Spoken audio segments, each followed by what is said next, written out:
உலகெங்கிலும் இருந்து இந்த நிகழ்வை பார்த்து கொண்டிருக்கின்ற சன் தொலைக்காட்சி நேயர்களுக்கு அன்பின் வணக்கம்.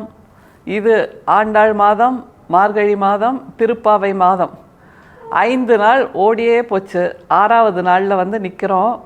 ஏன் ஆண்டாளோட இந்த மார்கழி திருப்பாவைக்கு அவ்வளவு சிறப்பு அப்படின்னா, திருப்பாவைங்கிறது பாசுரங்களின் தொகுப்பு மட்டும் இல்லைங்க. அதுதான் நம்ம நினைவில் வச்சுக்க வேண்டியது. திருப்பாவை என்பது ஒவ்வொரு வீட்டிலும் இருக்கின்ற அந்த பெண் குழந்தை, பெண் சக்தி, பெண் தாய், பெண் துணைவி என்று யாரை எடுத்துக்கொண்டாலும் அவர்கள்தான் திருப்பாவை என்று சொல்லுகின்ற ஒரு சத்தியத்தை தான் இந்த திருப்பாவை சொல்லுகின்றது. அதை தவிர ஆண்டாள் என்பவள் தமிழின் பூரண பொற்குடம் அப்படின்னு நிச்சயமாக சொல்லலாம். ஆண்டாளை கொண்டு போய் கோயிலில் வைத்துவிட்டு ஆன்மீகத்தோடு பொருத்தி பார்த்து வெண்பொங்கல் சாப்பிடுவது மட்டுமே மார்கழியின் வேலையாக இருந்துவிட முடியாது இல்லையா? ஏனென்றால் அவள் தோன்றியது ஏதோ ஒரு நூற்றாண்டில் என்றால் இந்த 21ஆம் நூற்றாண்டுக்கு அவளுடைய பொருத்தப்பாடு எப்படி இருக்கிறது அதைத்தான் நம்ம கவனிக்கணும். இனி வரும் காலத்திலும் அப்போது இருக்கின்ற மனிதர்களுக்கும் திருப்பாவை பொருந்த வேண்டும், ஆண்டாள் பொருந்த வேண்டும் என்றால் அவளை காலத்திற்கேற்றாற்போல் மாற்றி பார்க்க வேண்டியது நம்முடைய கடமை, மாற்றி சொல்ல வேண்டியது நம்முடைய கடமை. அதனால் ஆண்டாள்ன உடனே பஜனை, பாசுரம், அப்புறம் அதிகாலையின் வெண்பொங்கல் என்று மட்டுமே நாம் நினைத்து விடக்கூடாது என்பதை நினைவில் வைத்து கொள்ள வேண்டும். இன்றைக்கி பார்க்க போகிற 6வது பாசுரத்திலையும் 7வது பாசுரத்திலையும் முக்கியமான சில குறிப்புகள் இருக்குது. என்னென்னா, அவள் எப்போதுமே அந்த புராணத்தில் இருக்கின்ற கதைகளை சேர்த்து சொல்கிறா.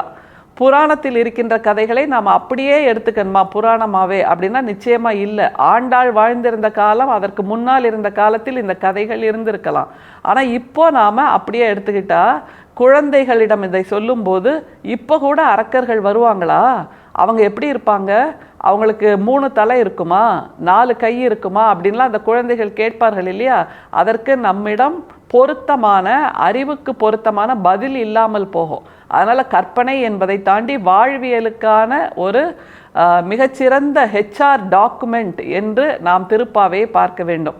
இன்றைக்கி 6வது பாசுரத்தை முதல்ல பார்க்கலாம். அதில் என்ன HR டீட்டெயில்ஸ் இருக்குது அப்படிங்கிறத கொஞ்சம் தேடி பார்க்கலாம். சரியா? புள்ளும் சிலம்பினகான் புள்ளரையன் கோயிலில் வெள்ளை விழிசங்கின் பேரரவம் கேட்டிலையோ, பிள்ளா எழுந்திராய் பேய் முலை நஞ்சுண்டு கள்ளச்சகடம் கலக்கழிய காலோச்சி வெள்ளத்தரவில் துயிலமர்ந்த வித்தினை உள்ளத்து கொண்டு முனிவர்களும் யோகிகளும் மெல்ல எழுந்து அரி என்ற பேரரவம் உள்ளம் புகுந்து குளிர்ந்தேலோர் எம்பாவாய். இதை எதை சொல்றா? முதல்ல எடுத்தவன புள்ளும் சிலம்பினகான் அப்படின்னா, பறவைகள்லாம் வெளியில் எழுந்தாச்சு. எழுந்த உடனே சிக் சிக் சிக் சிக் அப்படின்னு அது சத்தம் பண்ணும் தெரியுமா? அந்த மாதிரி மெல்லிசா சத்தம் எழுப்பிட்டு இருக்கே, உனக்கு கேட்கலையா அப்படின்னு வெளியில் இருக்கின்ற அந்த சுற்றுச்சூழலை அவள் சொல்கிறாள். இதை நம்ம எப்படி வாழ்க்கையோட பொருத்தி பார்க்கணும் அப்படின்னா, வெளியில் நம்முடைய வாழ்க்கையை தாண்டி இருக்கக்கூடிய சமூக வாழ்வில் நிறைய பேர் வெற்றி பெற்றிருக்கிறார்கள். அவர்களுக்கான வெற்றி சத்தம், கைதட்டல் சத்தம், பெரும் மாலைகள் தோளில் விழுகின்ற சப்தம், இப்படியாக எல்லாம் கேட்டுக்கொண்டிருக்கிறது. அந்த சப்தம் உனக்கு காதில் கேட்கலையா அப்படின்னா, அந்த கைத்தட்டல் சப்தம், அந்த வெற்றியின் சப்தம் உனக்கும் வேணும் இல்லை? அப்போ நீ என்ன பண்ணணும்? எழுந்துரு அப்படின்னு சொல்கிறா. அதனால தான் புள்ளும் சிலம்பினகான் அப்படிங்கிறா. அதாவது எப்படி சப்தத்தை பார்க்க முடியும்? அதுதான் ஆண்டாள் செய்கின்ற மாய வித்தை. பறவையின் சப்தத்தை கேள்னு சொல்லாமல் பார் அப்படிங்கிறா. ஏன்னா முதல்ல நம்ம கண்ணு முழிக்கணும். எந்த ஒரு வெற்றியை பார்ப்பதாக இருந்தாலும் முதல்ல நம்ம கண்ணு முழிக்கணும். கண்ணு முழித்தல் என்பது கண்கள் முழித்தல் என்பது மட்டுமல்ல, கண்கள் விழித்தல் என்பது மட்டுமல்ல, மனசு விழித்தலை தான் அவள் அப்படி சொல்கிறாள். மனசு விழிக்கும் போது அந்த காட்சியை பார்ப்போம், அந்த சப்தத்தை கேட்போம். அடுத்து என்ன செய்யணுங்கிறா பாருங்க. புள்ளரையன் கோயிலில் வெள்ளை விழிசங்கின் பேரரவம் கேட்டிலையோ, பிள்ளா எழுந்திராய். அந்த பேரரவம் கேட்கலையா உனக்கு? கோயிலில் இருக்கக்கூடிய அந்த வெள்ளை விழிசங்குங்கிறது வெற்றியின் சங்கு. கோயிலில் இருக்கின்ற சங்கு என்பதை தாண்டி மற்றவர்களுக்காக அவர்கள் வெற்றி அடையும் போது ஊதப்படுகின்ற அந்த வெற்றி சங்கு உனக்கு கேட்கலையா அப்படிங்கிற ஒரு கேள்வியை ஆண்டாள் கேட்கிறாள். மற்றவர்களுக்காக வாசிக்கப்படும் அந்த வெற்றி சங்கு உனக்காகவும் வாசிக்கப்பட வேண்டும் என்றால் நீ முதல்ல கண்ணு விழிக்கணும் அப்படிங்கிறதான் இந்த பாசுரத்தில் ஆண்டாள் சொல்கின்ற தகவல். பிள்ளா எழுந்திராய் பேய் முலை நஞ்சுண்டு கள்ளச்சகடம் கலக்கழிய காலோச்சி வெள்ளத்தரவில் துயிலமர்ந்த வித்தினை. இந்த கள்ளச்சகடம், கலக்கழிய, காலோச்சிங்கிறதெல்லாம் புராண கதை. ஆனால் இந்த அசுரர்கள், அந்த அசுரர்களை வென்ற அந்த தலைவர்களுடைய கதைகள் எல்லாம் அப்படியே நாம் இப்போ உள்ள காலத்துக்கு பொருத்தி பார்க்க முடியாது. அசுரர்கள் இந்த காலத்தில் எப்படி வருவார்கள் என்றால், நாம் ஒரு செயல் செய்கிறோம், அதை தடுப்பதற்காக சொற்கள் மூலமாக வருவார்கள், செயல்கள் மூலமாக வருவார்கள், பொறாமை பார்வை மூலமாக வருவார்கள், நமக்கு தடங்கல் ஏற்படுத்துகின்ற அந்த நிலையில் வருவார்கள் என்றால் இவர்கள்தான் அசுரர்கள். அதை தவிர நம்முடைய மனசில் இருக்கின்ற அந்த என்னால் இது முடியுமா, நாளைக்கு பார்த்துக்கலாமே என்கின்ற அந்த மிகப்பெரிய அசுரனை அழித்தொழிக்கின்ற வேலையை நாம் தான் செய்தாக வேண்டும் என்பதை ஆண்டாள் இதில் சொல்றா. ஒரு மிகப்பெரிய HR லெசன் இதுதான். மனசில் இருக்கின்ற மனத்தடை, அதை முதலில் உடை என்று ஆண்டாள் சொல்லி தருகிறார். எவ்வளோ பெரிய பாடம் இல்லை. ஒரு இத்தனை நூற்றாண்டுகள் கழித்தும் ஆண்டாள் ஏன் பொருந்தி போகிறாள் என்றால் இந்த வாழ்க்கை பாடத்தை அவள் சொல்லி தருகிறாள் என்பதனால்தான். உள்ளத்து கொண்டு முனிவர்களும் யோகிகளும் மெல்ல எழுந்து அரி என்ற பேரறவும் உள்ளம் புகுந்து குளிர்ந்தேலோர் எம்பாவாய். வெள்ளத்தரவில் துயிலமர்ந்த வித்தினை அப்படிங்கிற வெள்ளத்தரவு அப்படின்னா அந்த வெள்ளை பார்க்கடலில் இருக்கின்ற அந்த பாம்புன்னு ஒரு அர்த்தமாகுது. ஆனால் நம்முடைய மனசு முழுக்க முழுக்க நம்முடைய லட்சியம், இலக்கு என்கின்ற அந்த வெள்ளை நிறத்தில் மட்டுமே இருக்க வேண்டும். அதில் நம்ம டிஸ்ட்ராக்ஷன், இதை கவனிக்கலாமா, இந்த பொழுதுபோக்குக்கு போகலாமா, இந்த இடத்துக்கு போகலாமே, இதை நம்ம கொஞ்சம் என்ஜாய் பண்ணிட்டு வரலாமே என்கின்ற அந்த டிஸ்ட்ராக்ஷன்ஸ், அந்த கருமை நிறங்கள் எல்லாம் மனசில் வந்து சேர்ந்தா நிச்சயமாக நம்முடைய இலக்கை நாம் அடைய முடியாது. எனவே மனசை வெள்ளத்தரவில் இருக்கின்ற அந்த வித்தினை போல் தெளிவாக தூய்மையாக வைத்து கொள்ள வேண்டும் என்கின்ற அந்த புதிய பாடத்தை, மனசு முழுக்க உன்னுடைய இலக்கை மட்டுமே நிரப்பிக்கொள் என்கின்ற அந்த புதிய பாடத்தை, மேலாண்மை பாடத்தை ஆண்டாள் சொல்லி தருகிறாள் இந்த 6ஆம் பாசுரத்தில். 7வது பாசுரத்தை பார்க்கலாமா?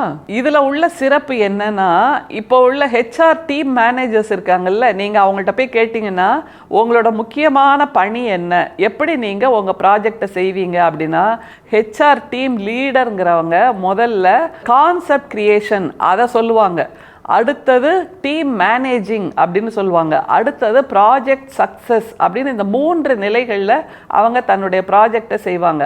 அப்படின்னா முதல்ல கான்செப்ட் கிரியேஷன், அதைத்தான் ஆண்டாள் செய்கிறாள். இந்த திருப்பாவை மாதத்தில், இந்த மார்கழி மாதத்தில் முதல்ல ஒரு கான்செப்ட் கிரியேட் பண்ணி கொடுக்குறாள்ல, அந்த நாராயணனுக்கே நாமே பறை தருவோம் அப்படின்ட்டு. நாராயணனை எப்படி அவள் உணர்கிறாள் என்றால், அது தன்னுடைய பெண்களுக்கு இருக்க வேண்டிய ஒரு இலக்கு. அந்த இலக்கு எது என்றால் நம்முடைய வாழ்க்கையில் நமக்கான அடையாளத்தை உருவாக்கி கொள்ளுதல். அதே மாதிரி மானுடர்க்கென்று பேச்சுப்படில் வாழ்கிலேன் என்று அவள் சொன்னார் என்றால் அதற்கு என்ன அர்த்தம்? இந்த மாதிரி எளிமையான எந்தவித இலக்கும் இல்லாத மானிடர்களை போல் நானும் வாழ்ந்து முடித்து விடுவேன்னு நினைக்காதீங்க என்று 2 மிகப்பெரிய பாடங்களை நமக்கு சொல்லித்தரா. அதனால் இந்த HR டீம் மேனேஜ்மெண்ட்டில் HR லீடர் எப்படி செய்வாங்க? முதல்ல ஒரு கான்செப்ட் கிரியேட் பண்ணுறாங்க, அப்புறம் டீம் மெம்பர்ஸை ஒற்றுமையோடு உருவாக்குகிறார்கள் அல்லவா, அதைத்தான் ஆண்டாள் செய்கிறார். இப்போ எழுந்திராய் பெண் பிள்ளை, எழுந்திராய் பெண் பிள்ளை, எழுந்திராய் என்று அவள் ஒவ்வொரு வீட்டு வாசலிலும் போய் நிற்பது என்பது ஒவ்வொரு டீம் மெம்பரையும் ஒரு தூண்டுதல் செய்து கிரியா ஊக்கியாக அவள் எழுப்பி கொண்டிருக்கிறாள் அப்படிங்கிறத முதல்ல புரிஞ்சுக்கணும். இதுதான் உன்னுடைய இலக்கு, இதுதான் நம்மளோட ப்ராஜெக்ட், அதை நோக்கி நீ உன்னுடைய சிந்தனையை செலுத்து அப்படின்னு சொல்கின்ற ஒரு தத்துவம். முதல்ல இன்னைக்கு 7வது பாசுரத்தை பார்த்துடலாம். கீசு கீசென்று எங்கும் ஆனை சாத்தன் கலந்து பேசின பேச்சரவம் கேட்டிலையோ, பேய் பெண்ணே காசும் பிறப்பும் கைகலப்ப கைபேர்த்து வாச நறுங்குழல் ஆட்சியர் மத்தினால் ஓசைப்படுத்த தைரரவம் கேட்டிலையோ, நாயக பெண் பிள்ளாய் நாராயணன் மூர்த்தி கேசவனை பாடவும் நீ கேட்டே கிடத்தியோ, தேசமுடையாய் திரவேலோர் எம்பாவாய். முதல்ல இந்த பாசுரத்துல ஆண்டாள் வெளியில இருக்கிற சத்தத்தை சொல்றா, வெளிச்சத்தம். கீசு கீசென்று ஆனை சாத்தன் அப்படின்னு, ஆனை சாத்தன்கிற பறவை, அந்த பறவையெல்லாம் இப்போ கிடையாது. அதை முதல்ல நாம் நினைவில் வச்சுக்கணும். யார் எப்படி எங்கே போச்சு? அதுனா மனிதர்களாகிய நாம் தான் அந்த பறவைகளையெல்லாம் இல்லாமல் ஒரு சூழலை உருவாக்கி இருக்கிறோம். ஆண்டாள் பாசுரத்தை வியப்பதுங்கிறது அவள் என்னெல்லாம் இயற்கை அழகை சொல்கிறாள், என்ன பறவைகளை சொல்கிறாள், என்ன விலங்குகளை சொல்கிறாள், இதையெல்லாமும் குறித்து வச்சுக்கிட்டா இதெல்லாம் இல்லாத ஒரு சூழலை, இல்லாத ஒரு உலகத்தை இப்போது நாம் காண்கிறோம் என்றால் இந்த இல்லாத சூழலுக்கும் நாம் தான் பொறுப்பாக வேண்டும் என்கின்ற அந்த உணர்வை நமக்கு ஆண்டாள் உருவாக்குகிறார். அதுவும் ரொம்ப முக்கியம். எனவே ஆன்மீகம் மட்டுமே நாம் ஆண்டாளை பார்க்கின்ற ஒரு பார்வையாக இருக்கக்கூடாது. இயற்கையை அவள் எப்படியெல்லாம் பேசியிருக்கிறாள் அப்படிங்கிறத இதில் பார்க்கணும். முதல்ல வெளிச்சத்தத்தை சொல்கிறாளா, ஆனை சாத்தன் கீசு கீசுன்னு பேசுதே, உனக்கு அது கேட்கலையா அப்படிங்கிறா. அது தவிர வீட்டுக்குள்ள, அந்த பொண்ணோட வீட்டுக்குள்ள என்ன சத்தம் கேட்குதான் அதை சொல்றா பாருங்க. பேய் பெண்ணே காசும் பிறப்பும் கைகலப்ப கைபேர்த்து வாச நறுங்குழல் ஆட்சியர் மத்தினால் ஓசைப்படுத்த தைரரவம் கேட்டிலையோ. அந்த வீட்டுக்குள்ள தயிரை கடைய ஆரம்பிச்சிட்டாங்களாம். அந்த காலை நேரத்திலே தயிர் கடைய ஆரம்பிச்சிட்டாங்கன்னா அவங்க, அந்த வீட்டில் இருக்கின்ற பெண்கள் ஏற்கனவே விழித்து விட்டார்கள். அவங்க கையை வீசி வீசி வீசி அந்த தயிரை கடையும் போது அவர்கள் தோளில் அணிந்திருக்கின்ற அந்த நகைகள் பெரும் சப்தம் எழுப்புகின்றன. பொதுவாக கையை வீசி வீசி தயிர் மத்தால் கடையும் போது கையில் இருக்கிற வளையல் தானே சப்தம் பண்ணோம். ஆனால் ஏன் ஆண்டாள் தோளில் அணிந்திருக்கிற அந்த நகைகள் சப்தம் பண்ணுறதா சொல்கிறாங்க அப்படின்னா, அவ்வளவு தூரம் வேகமாக அவர்கள் செயலாற்றுகிறார்கள். தோளில் இருக்கின்ற நகைகள் சப்தம் எழுப்புதே, அது கூட உனக்கு கேட்கலையா அப்படின்னு அந்த சப்தத்தை சொல்கிறார். எவ்வளவு தூரம் கூர்மையாக கவனிக்கிறாள். டீம் லீடர் என்பவள் இப்படித்தான் இருக்க வேண்டும். எல்லாவற்றையும், சுற்றுப்புறத்தை பார்க்க வேண்டும், அந்த டீம் மெம்பரோட வாழ்க்கை சூழலை பார்க்க வேண்டும், அவர்கள் சூழலில் அவர்கள் எப்படி பணிபுரிகிறார்கள், அவர்களிடமிருந்து நீ உனக்கு கியூ எடுத்துக்கோ, உனக்கான ஒரு தூண்டுதலை பெற்றுக்கொள். நீ தூங்கிட்டு இருக்க, ஆனால் உங்கள் வீட்டில் இருக்கிற பெண்கள் ஏற்கனவே விழித்தெழுந்து தயிரை கடைய ஆரம்பித்து விட்டார்களே, அந்த தயிர் அரவம் கேட்கலையோ அப்படின்னு கேட்குறா. வெளிச்சத்தத்தை சொல்லியாச்சு, உள் சத்தத்தை சொல்லியாச்சு, இன்னமும் அந்த பொண்ணு தூங்கிட்டு இருக்கானா பேய் பெண்ணே அப்படிங்கிறா. நம்மெல்லாம் சட்டுன்னு கொஞ்சம் மனசு விட்டு போச்சுன்னா ஏதாவது ஒரு வார்த்தையை பயன்படுத்திடுறோம்ல, அப்படி ஒரு பேய் பெண்ணேன்னு சொல்லிட்டு டக்குன்னு ஆண்டாள் என்ன செய்யறா பாருங்க. நாயக பெண் பிள்ளாய் நாராயணன் மூர்த்தி கேசவனை பாடவும் நீ கேட்டே கிடத்தியோ. பேய் பெண்ணேன்னு சொன்ன ஆண்டாள் தான் நாயக பெண் பிள்ளாய் அப்படின்னு டக்குன்னு சொல்றாங்க. ஏன்னா நாயக பெண் பிள்ளாய்னா பெரிய வீட்டு பொண்ணே, பெரிய தலைவரோட பொண்ணே அப்படின்னு அர்த்தம். ஏன் அப்படி மாற்றி சொல்றானா, உன்னுடைய வாழ்க்கை, உன்னுடைய தலைமையில், உன்னுடைய ஆளுமையில், உன்னுடைய வெற்றியில் நிச்சயமாக மிகச்சிறப்பானதாக உருவாக வேண்டும். அதற்கு நாராயணன் மூர்த்தி கேசவனை பாடவும் நீ கேட்டே கிடத்தியோனா, நாராயணன் மூர்த்தி எல்லாமே தெய்வங்களின் பெயர்கள் என்று மட்டும் சுருக்கிவிடக்கூடாது. ஒவ்வொருத்தருக்கு ஒவ்வொரு வெற்றி வாய்த்திருக்கிறது. ஒவ்வொருத்தர் ஒவ்வொரு துறையில் ஜெயித்திருக்கிறார்கள். அப்படியான வெற்றிகளை நீயும் பெற வேண்டும். நாராயணன் என்று ஒரு நிலையில் ஒரு சிலருக்கு வெற்றி, மூர்த்தி என்று வேறு ஒரு துறையில் ஒரு சிலருக்கு வெற்றி, கேசவன் என்று வேறு ஒரு சில துறையில் பலருக்கு வெற்றி என்று துறைகள் மாறும். சமூகத்தில் இருக்கின்ற துறைகள், அவரவர் விருப்பங்கள், அவரவர் திறமைகளுக்கு ஏற்ப வெற்றிகள் கிடைக்கும் என்றால், இப்படியாக பலரும் பல துறைகளில் வெற்றி பெற்றிருக்கிறார்கள். அதையெல்லாம் கேட்காம நீ தூங்கிட்டு இருக்கியா அப்படின்னு கேட்குறா. என்ன மாதிரி சொல்லி அந்த பெண்ணை எழுப்புகிறாள் பாருங்க. கேசவனை பாடவும் நீ கேட்டே கிடத்தியோ தேசமுடையாய் திரவேலோர் எம்பாவாய். சரி, இவங்கெல்லாம் வெற்றி பெற்றாச்சு, எனக்கு அந்த திறமை இருக்கா அப்படின்னு அந்த பொண்ணு மனசு சுருங்கி போய் இன்னமும் சுருண்டு படுத்திருக்காளா அப்படின்னா, தேசமுடையாய் அப்படின்னு கூடுதலா சொல்றா ஒரு வார்த்தைய. தேசமுடையாய்னா ஒளி பொருந்தியவளேன்னு அர்த்தம். அப்படின்னா உனக்கு அந்த திறமை இருக்கா இல்லையான்னு நீ கவலைப்படாத, உனக்குள்ளும் ஒளி பொருந்தி இருக்கிறது. அந்த ஒளியை நீ விழித்தெழுந்தால்தான் கண்டிறந்து பார்க்க முடியும்.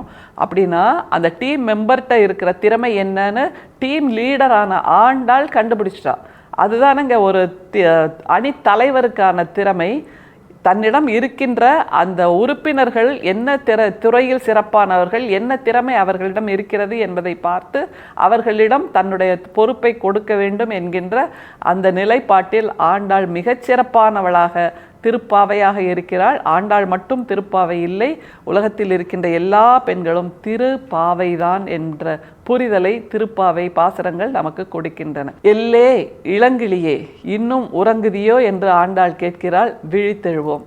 மீண்டும் சந்திப்போம். நன்றி, வணக்கம்.